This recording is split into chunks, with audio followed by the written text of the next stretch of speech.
Hello mga ka-idol, for today's video, mag-apply ko karon mga ka-idol sa ako ang kamaisan diri sa bukid. So applyan ako mga ka-idol niini nga fertilizer mga ka-idol nga gitawag og urea.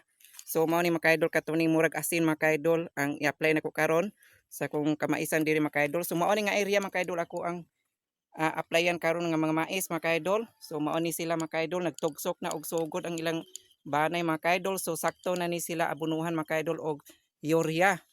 So grabe ka kusog sa ulan kaganihang udto mga ka-idol. So timing kayo mga ka-idol no kay magbutang kog abono karon. So muhilis lang yun ni dayon mga ka-idol kay nigbutang aning kanang urea mga ka-idol. Dali kay ni siya muhilis mga ka-idol labi nagbasa ang yuta mga ka-idol.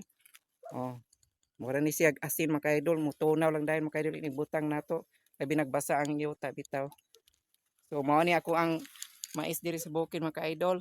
So kung ninyo makita, mao na siya mga ka-idol. So diri sa pikas mga ka-idol, din diri sad diha diha mao na akong abunan tanan karon mga ka-idol.